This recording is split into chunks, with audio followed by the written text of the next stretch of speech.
Hello, everybody. Welcome to Playbook. October is here. While the temperatures outside are starting to cool down, the action on the gridiron is, just starting to heat up. We're looking at the big ACC matchups this week on Playbook. I am Chris Clark. Let's go ahead and get this thing started, shall we? Count them up, three ACC teams are now in the top 10. I know, COVID. Don't at me. Miami moved up to number 8 after their blowout of Florida State. They joined Clemson, who's still number 1, and Notre Dame, who's slotting in there at number 5. And a couple of other ACC teams are hoping to move up in there. UNC goes into this week as the 12th ranked team in the country, even though they haven't been on the field since the first week of the season. But no matter. And Pitt, who's 3-0. That's right, Pitt rolling. They're just inside the rankings at number 24.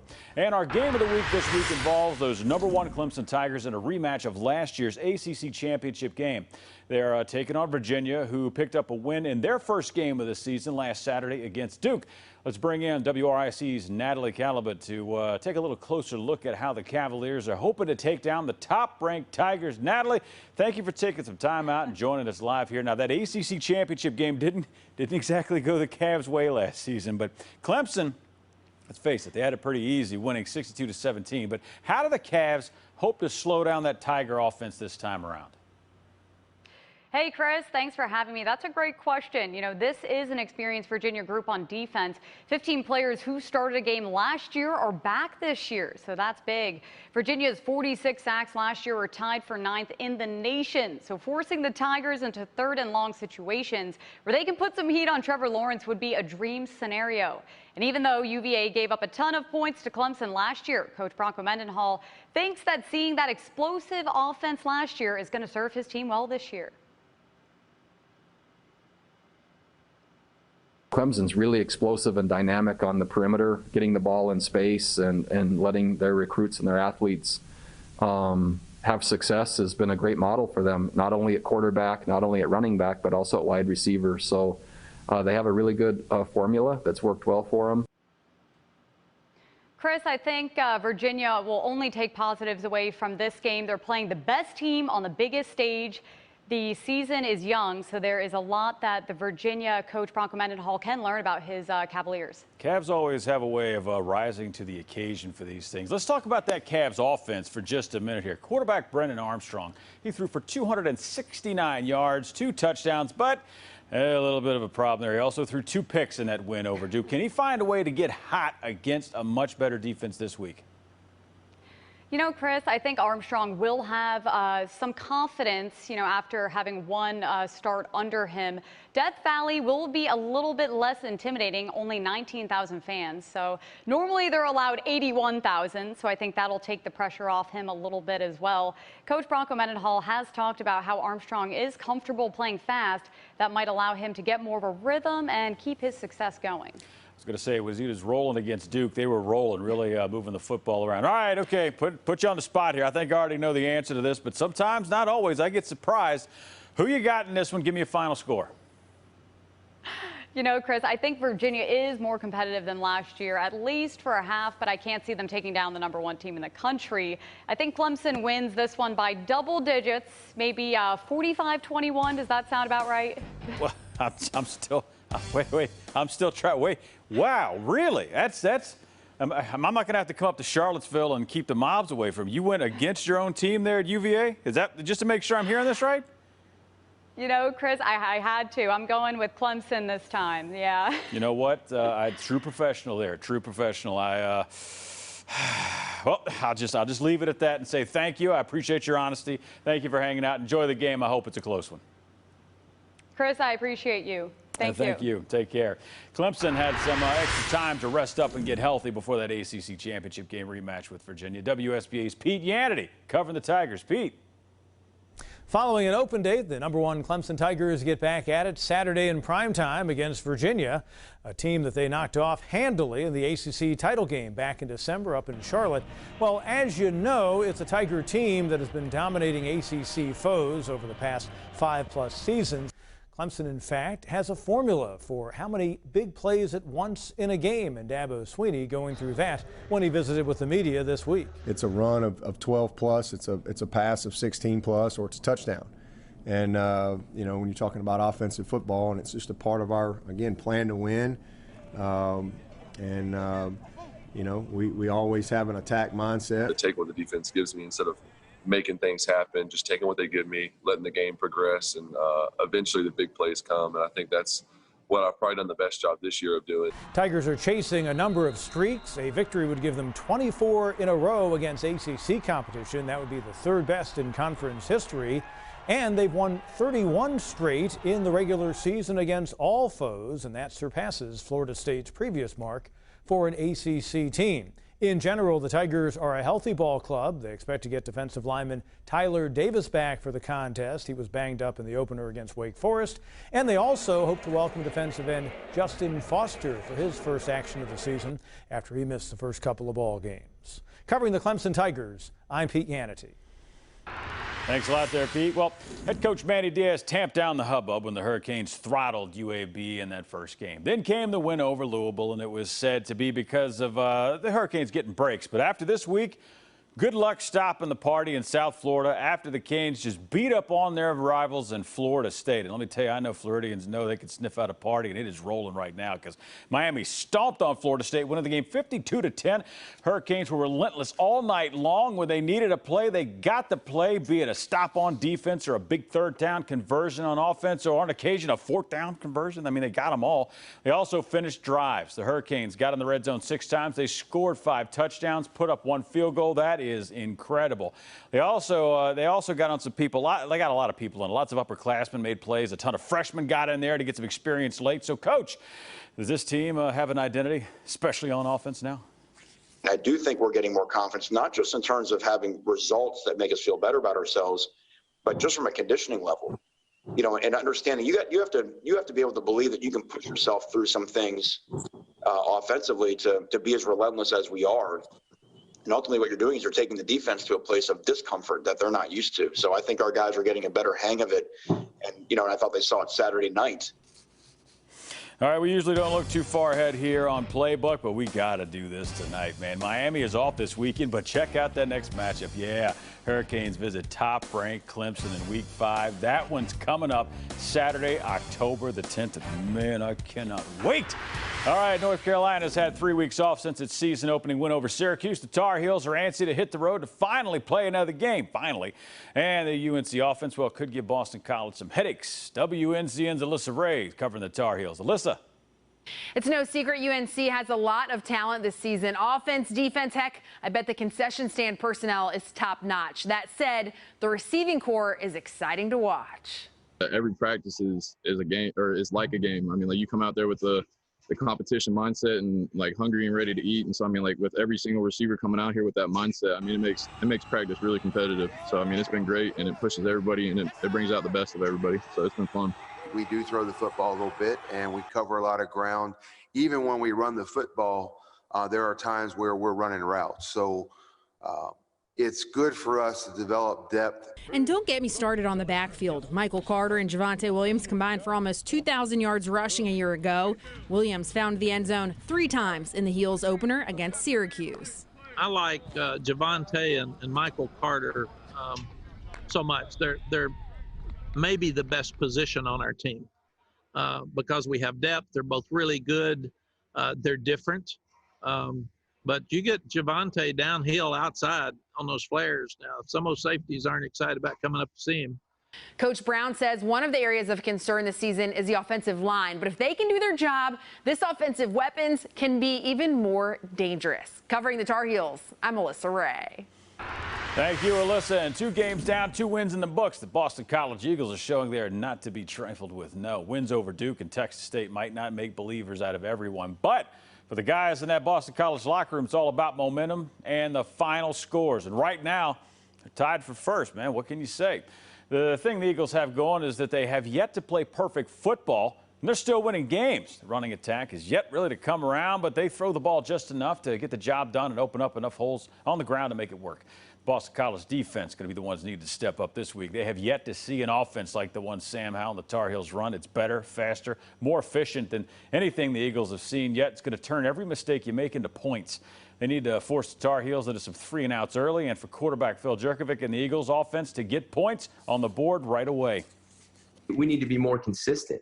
If you look back to the Duke game, there were times we looked really good, and then there were times we we made mistakes. And it's the same thing in the Texas State game. There were times we looked really good, and then there were drives where we just had lapses and we weren't consistent. We didn't do our job, and we didn't look that good. And right now, guys, we can't afford to have those lapses and to make the mistakes. We can't. If we're going to win football games, especially against a top 10 opponent like we're going to play, we need to be consistent. And it starts with practice, and ultimately it starts with me. So I need to find a way to make us play more consistent for 4 quarters, and I'm working on it. You can be sure of that. Well, this is the second of 3 straight at home for Boston College. The Eagles and Tar Heels kick off 3:30 on Saturday in Chestnut Hill. And don't look now, Pitt Panthers, they're 3-0. All right, their 55-0 win over Austin Peay didn't really turn too many heads, but wins over Syracuse and a 3-point win over Louisville, where the Panthers had to work for that W. It's got them tied with Miami, 3 wins on the year atop the conference standings.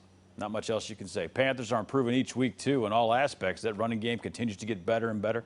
They do need to get better in the red zone, finishing drives with touchdowns instead of field goals. I mean, that's what they need. It's going to hurt them if they don't start that. Needless to say, the defense has been what's keeping them in the ball games, and with every snap, that crew, they just fine-tune what they've been doing from the jump. Last week against Louisville, they had one big busted play, but otherwise, solid group. They brought serious pressure against Louisville, too. 7 sacks, 12 tackles for loss. That's bringing it. Panthers are heavy favorites against NC State this week, but that doesn't matter to Pitt head coach Pat Narduzzi. You see, he still remembers that L the Wolfpack Nation put on him back in 2017. We ran into a buzzsaw with they're talented now, but they were really, they had Chubb at D end, and, they were, Samuels, who is next door this week, at tailback, and really Mr. Do-It-All in the backfield for them. They were really good. Tailback is one of the I forget his name, but I'm sure he's somewhere. But he's not there now, I don't think. But he's probably somewhere in the NFL. I mean, their D-line, their O-line were a bunch of first and second round draft choices from what I recall. That sounds like a man that's had nightmares about that game. I don't know about you. This is a 4th straight weekend. Pitt's playing at home before finally heading out on the road for the first time. Next week, kickoff at Heinz Field against NC State is Saturday at noon. And that game being in the Steel City isn't good news for the Wolfpack. As WNCN's Todd Gibson reports, NC State have had a lot of trouble finding success on the road. Todd? Winning on the road is tough, as NC State is finding out the Wolfpack has lost 6 straight road games over the past 2 seasons and will now hit the road for the next 2 weekends. Over the past 5 years, NC State is 12-16 away from Carter Finley Stadium. The Pack players searching for answers to the road woes. We have to do a better job this week of getting guys riled up for the game, because last week, kind of pregame, you could tell the energy wasn't there. So we have to do a better job of bringing energy all week leading into the game. Just people having a home field advantage, I think that's what kind of ultimately sets away teams back. So we have to do a better job of just coming out to a fast start and deleting that energy from the home team. Every time you go somewhere, people take pride in it being kind of their home turf. So everybody kind of plays a little bit better at their own stadium. You got to be more together, and sometimes when you don't think about that, you don't really necessarily get up to the level of what you need to play. You shouldn't change anything when you hit the road. And I think for the road, it's a matter of, the mentality that, what, this game just like any other game. You got to treat it, the same way you would treat, if it was a home game. Putting an end to the road woes won't be easy for NC State as they travel to Pittsburgh to take on the 24th-ranked Panthers in a high noon kickoff at Heinz Field. Covering the Wolfpack in Raleigh, I'm Todd Gibson. Thank you, Todd. Virginia Tech rolled over the Wolfpack last week, but the Hokies still dropped out of the top 25 with the addition of the Big Ten and Pac-12 teams. Please, somebody explain that to me. They haven't played a game yet. We'll get to that later. WFXR's Jermaine Farrell is covering Virginia Tech, who hits the road for the first time this week. Jermaine. Well, the Virginia Tech Hokies scored on 5 of its first 8 possessions in the first half, and Quincy Patterson, the second, accounted for 3 touchdowns off the bench to carry the number 20 Hokies to a 45-24 victory over NC State in the ACC game at Lane Stadium on Saturday night. Despite playing without 23 players and 4 coaches because of coronavirus issues and injuries, including starting quarterback Hendon Hooker, the Hokies got off to a quick start in a season opener delayed by 2 weeks because of 2 COVID-related postponements. Tech took advantage of an NC State defense missing 3 starters out with injuries, including jumping out to a 17-0 lead in the first quarter and a never look back. Tech finished with 495 yards of total offense, 314 of it on the ground. And Tech's defense played a tremendous game as well, holding the Wolfpack to just 386 yards and registering 6 sacks. And head coach Justin Fuente gave out a lot of praise and thanks for even getting the game off the ground. I just want to publicly say thank you to everybody that made it possible for us to play a football game last Saturday night. I'm not sure we all quite grasped the hours of work behind the scenes that went on by so many people all the way down the line in this department to help us get a chance to have a chance to play this football season and ultimately pull off our first game. From trainers and doctors to event managers to administration to on down the line, it's just a remarkable effort, and on behalf of our players and our staff, we sincerely appreciate it. Now, this season opener was not the usual for Virginia Tech fans. Our David DeGuzman was on the scene in Blacksburg and caught up with a few fans still getting a taste of all the action. I really can't complain with this. When most Hokies fans had to watch the game at home, this Virginia Tech freshman decided to take in the season opener outside Lane Stadium. When it comes down to it, you can hear the players, you can hear the game. You're not hearing it come through a TV. You're hearing with your own ears what's going on here tonight. And I think that's just an experience that I couldn't pass up, even if it is much less of an experience than it has been in past years. Yes, the lights were on, and yes, the Hokies took the field to enter Sandman. But game day in the age of COVID-19 had a different tone in Blacksburg. We've been here before where it's just been the whole feel of, the Hokie Nation, and now it's just kind of different, depressing, but it's still exciting. We're so happy to be here. With capacity maxed out at 1,000 fans, attendance was limited to friends and families of players and coaches. The lucky few grateful to get a seat inside. It's been crazy, everybody's waiting for it to start. We just ready for it to start. We're ready for Corona to be over with. Less than an hour before kickoff, and Beamer Way should be packed with thousands of fans heading inside Lane Stadium, but instead it's virtually empty. Without it being all the full fans, that means just we have to scream louder, so we're excited about that. Inside, cardboard cutouts replace the humans that would have been watching the game, while outside, ticketless fans getting as close as they can to the action. I can see the scoreboard right there. I could argue it's better. That's a huge TV up there compared to the little TV in my dorm. And thank you so much, David. The Hokies take on the second of 3 straight North Carolina Triangle teams. This week, it's a road trip to Durham to face the Duke Blue Devils. Kickoff set for 4 o'clock on Saturday. Virginia Tech looking for payback after last year when the Blue Devils rolled the Hokies at Lane Stadium 45-10. We remember everything about the Duke game from last year. How they came in and beat the crap out of us. They came in more ready, more prepared.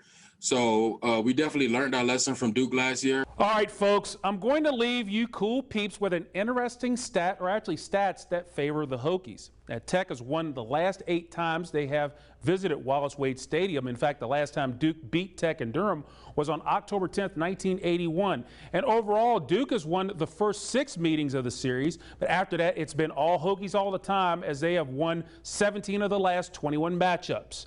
Covering the Virginia Tech Hokies, I'm Jermaine Farrell. Gotta love the enthusiasm. Never quit, man. Don't ever change either.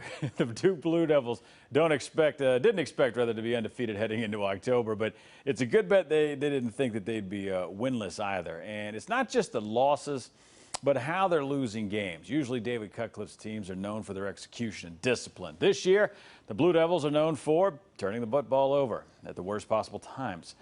And you can't point the finger to lack time to prepare. No spring ball, a week in the summer, 1 scrimmage. All of these are factors. The problem is getting these issues corrected during the season. It's a lot like launching a boat before it's seaworthy and then trying to plug all the leaks in the ocean before you sink. It's tough. You could do it, but it's almost impossible. Now, most players adopt the look ahead to the next game after a loss strategy, but maybe looking back for motivation isn't so bad.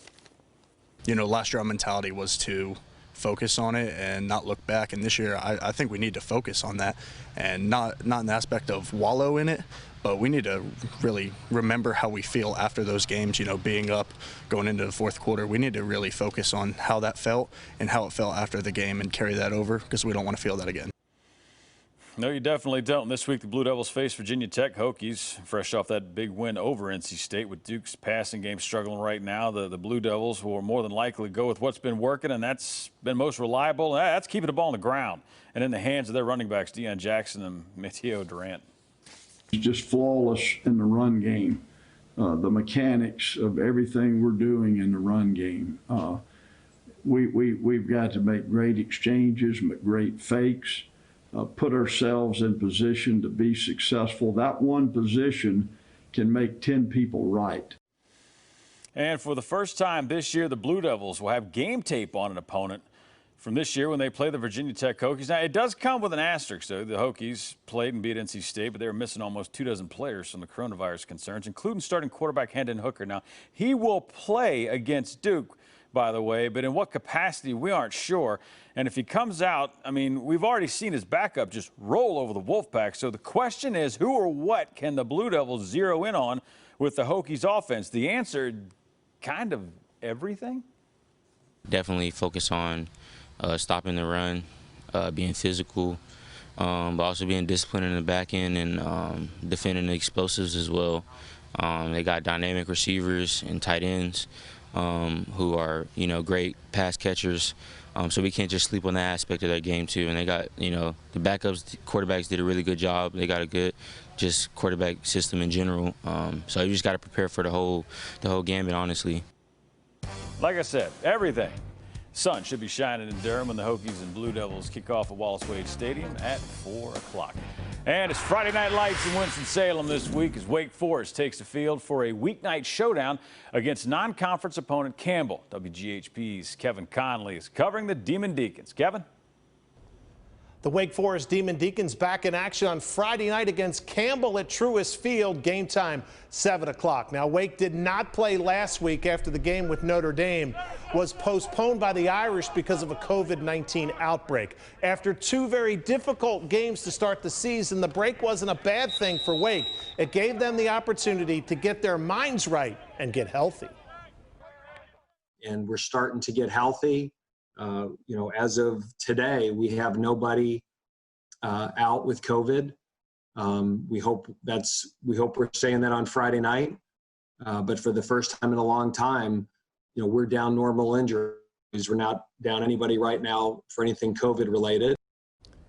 All right, Wake Forest lost its game last week to Notre Dame because of the virus. All right, so the Deacons are itching to get back on the field and play, to prove that it was not indicative to who they are as a football team, especially on defense, giving up 45 points.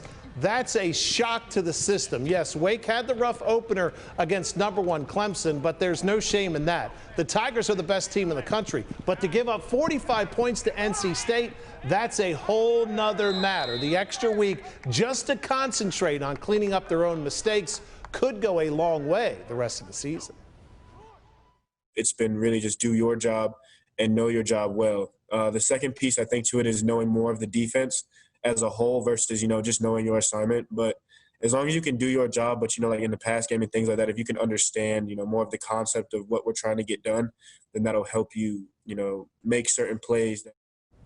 All right, Campbell is 0-3 on the season, but could have beaten Georgia Southern in the opener. The Camels scored 21 points in each of the games against Appalachian State and Coastal Carolina. Campbell is coached by former Carolina Panther defensive back Mike Minter. So one thing is true, that team will play hard for the entire game. Covering Wake Forest, I'm Kevin Conley. Good stuff there, Kevin. Don't wait until Saturday to look for that show. No. Demon Deacons on TV. That in-state showdown in Winston-Salem starts tomorrow night at 7. Meanwhile, Florida State, you said earlier in the show, they got hammered at Miami last week, but the Seminoles are optimistic they can turn things around this weekend. Yes, WMBB's Courtney Mims covering the Noles ahead of a tricky non-conference matchup. Florida State really needs a win after Miami beat them 52-10 on Saturday for the 4th year in a row. At least Seminoles head football coach Mike Norvell is back on the sidelines this weekend after he was out with COVID-19. So what does FSU need to fix before this Saturday? Well, they had 12 penalties against Miami for 113 yards in the loss.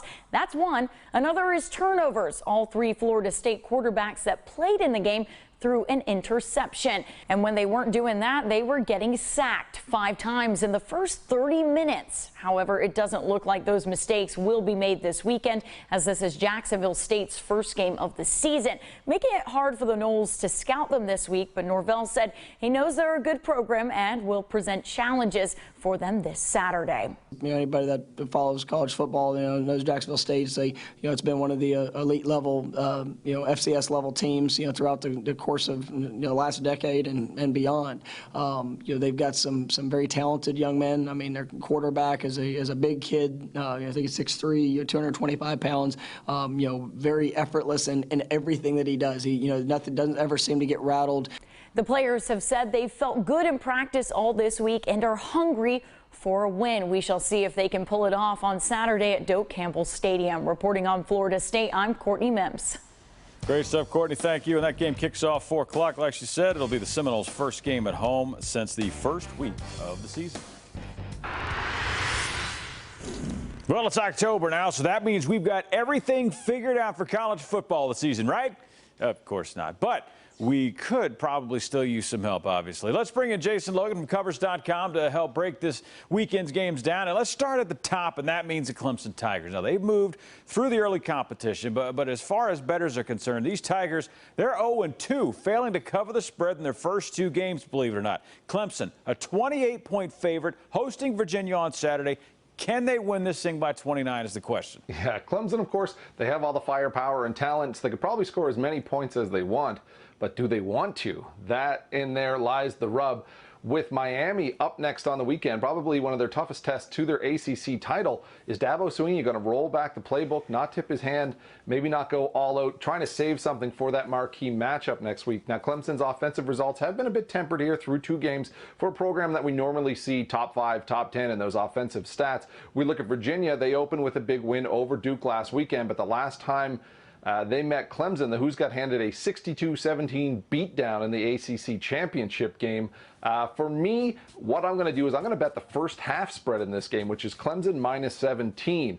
I think the Tigers come out strong. I think they try to build a big lead and then start resting some starters and key cogs in preparation for that Miami game next week. Clemson's averaging 27 points in the first half through 2 games. And then we saw Virginia spot Duke 10 points right out of the gate there last weekend before coming back and winning. So I'm going to avoid that big 28-point spread and take Clemson -17 in the first half. I did not know you could do that. I got to get on the phone. Moving on here, North Carolina visits Boston College, and they've been on ice for a while now, having last played on September the 12th. Boston College is right in the mix of things, but coming off a close shave versus Texas State of all teams. Now, UNC is given 2 field goals on the road, but is this a tough one to figure out? And, well, with only one look at the heels here? Yeah, I mean, anytime you have limited results and limited data, it's tough to kind of make that educated pick. And here we are, week 5 of the college football season, kind of, and we only have 1 game for UNC. But the one thing that we do know is that Sam Howell is a hell of a quarterback, probably better than his performance against Syracuse on September 12th. In that game, he passed for almost 300 yards, 73% completions, which is very, very good, except he threw 2 picks to just 1 touchdown. And this is a guy last year who threw 38 touchdowns to only 7 interceptions. I think Mac Brown is going to have these guys ready to go. And I think Howell in this offense more than capable of covering the 2-touchdown spread here. All right, Duke has limped out of the blocks. I mean, they're winless in the first 3 starts. The Blue Devils are back at home hosting Virginia Tech,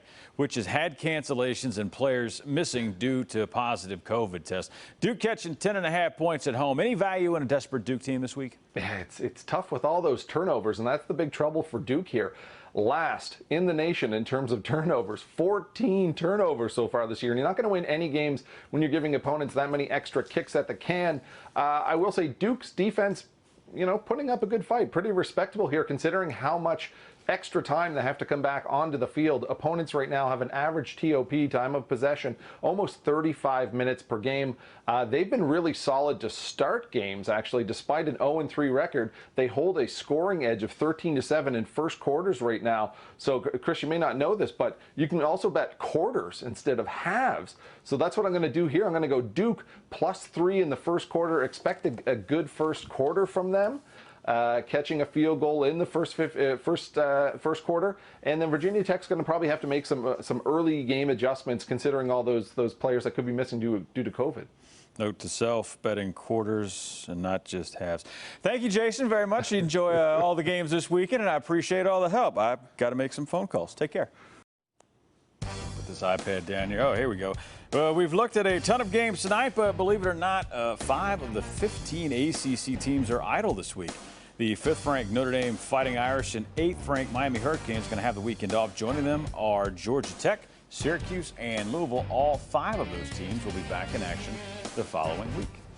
Notre Dame, thankful to have the scheduled week off this Saturday after postponing their game last week against Wake Forest. WTTV's Dave Griffiths covering the Irish. Dave. After a week to investigate, Notre Dame football says a pregame meal and a sick player on the sidelines led to the COVID-19 outbreak in the Irish locker room. Coach Brian Kelly told ESPN that story, adding the virus spread like wildfire through those 2 incidents.